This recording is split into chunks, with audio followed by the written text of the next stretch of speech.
बिस्मिल्लाहिर्रहमानिर्रहीम। अस्सलामु अलैकुम वरहमतुल्लाहि वबरकातुहू। नाज़रीन इकराम, आज हमने बनाई मछली फ्राई। मार्केट स्टाइल में, रेस्टोरेंट स्टाइल में बनाई, कमर्शियल तरीके से। आप लोग भी इसे घर पे लाजमी ट्राई कीजिएगा। बहुत ही मज़े की बनी हुई है और बहुत ही आसानी से बन जाती है।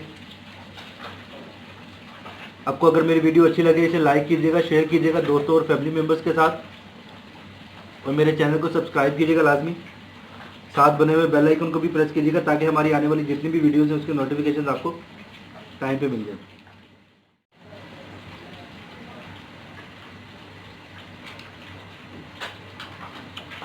तो चलिए गाइस, आपको दिखाते हैं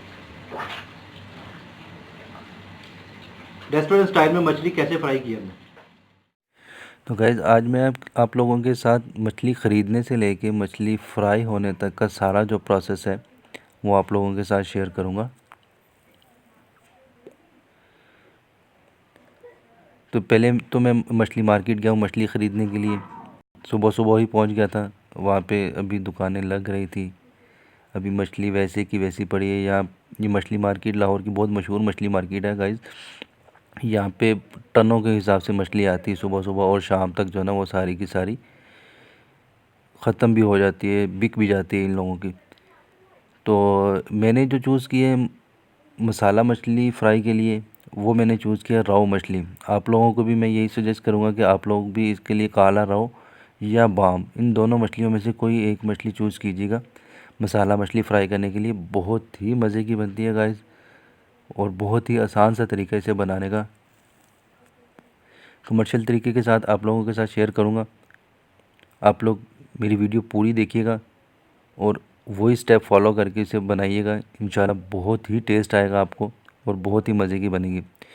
तो मैंने इसके मुनासिब से पीसीस करवा लिए, आप चाहें तो इसके पीसीस बड़े भी करवा सकते हैं।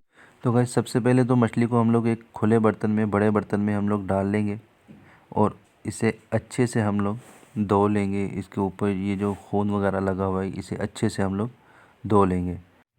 तो गाइस मछली धोने के बाद हमने इसे एक छन्ने में रख दिया था ताकि इसका सारे का सारा पानी जो है ना वो निकल जाए इसमें से और मछली खुश्क हो जाए। तो ये आप देख सकते हैं माशाल्लाह से बहुत ही अच्छे से धुल गई हुई है मछली। अब हम इसे मैरिनेशन के लिए फ़िश मसाला है हमारे पास, वो मैंने ख़ुद तैयार किया हुआ है फ़िश मसाला। ये आप देख सकते हैं।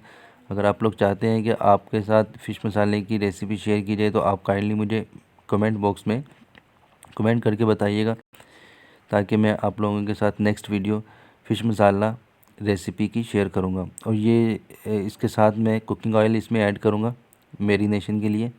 कुकिंग ऑयल ऐड करने के बाद इसे अच्छे से हम लोग मिक्स कर देंगे ताकि ये सारे का सारा मसाला मछली में रच जाए, अच्छे से रच जाए।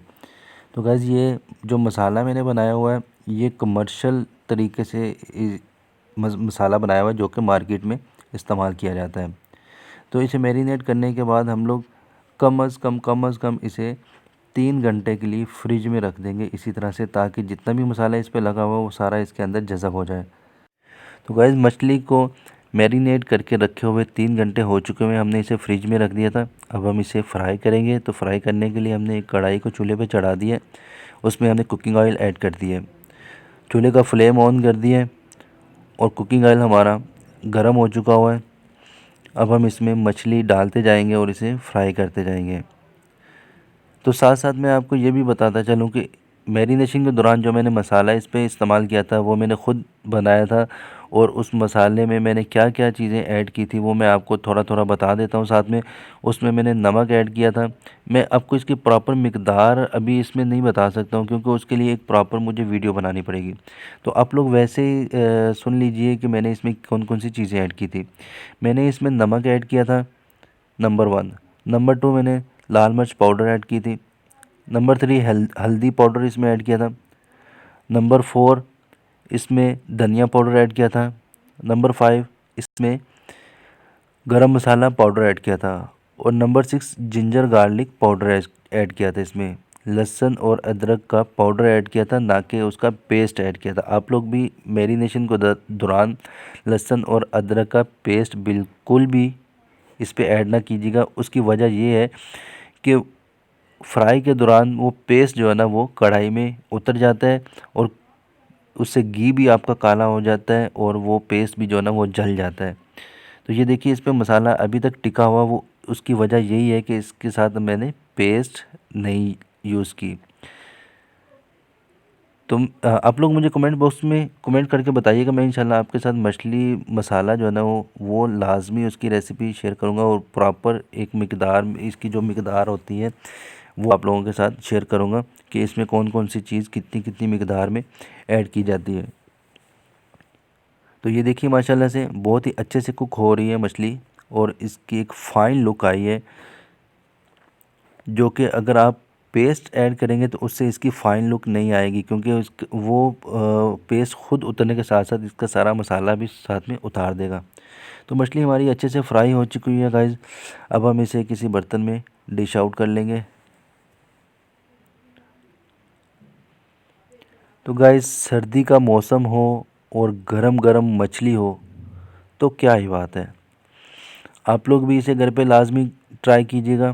बहुत ही मज़े की बनती है, बहुत ही लजीज बनती है। ये रेस्टोरेंट स्टाइल में मैंने आप लोगों के साथ इसकी रेसिपी शेयर की है। ये देखिए माशाल्लाह से कितना अच्छा कलर आया है, बहुत ही फ़ाइन लुक आई है मछली की। और मैंने इसे केचप के साथ सर्व किया गाइस। आप लोग इसे चाहें तो दही के रायते के साथ भी सर्व कर सकते हैं। खुबानी की चटनी बनती है, मीठी चटनी, उसके साथ भी इसे सर्व कर सकते हैं। तो खुबानी की चटनी की जो रेसिपी है वो मेरे चैनल पे पड़ी हुई है, चना चाट की वीडियो है, उसमें मैंने खुबानी की चटनी की रेसिपी बनानी सिखाई है। तो ये देखिए अंदर से भी माशाल्लाह से परफेक्ट तरीके से कुक हो चुकी हुई है और जूसी है। आपने इसे ओवर कुक नहीं करना गाइस, ओवर कुक करेंगे तो अंदर से भी हार्ड हो जाएगी। तो ये देखिए माशाल्लाह से बहुत ही अच्छे से कुक हुई है। इसी के साथ मैं अब्दुल्ला इदरीस आपसे इजाज़त चाहता हूँ। अपना और अपने घर वालों का बहुत ज़्यादा ख्याल रखिएगा। मुझे अपनी दुआओं में याद रखिएगा। अल्लाह हाफ़िज़।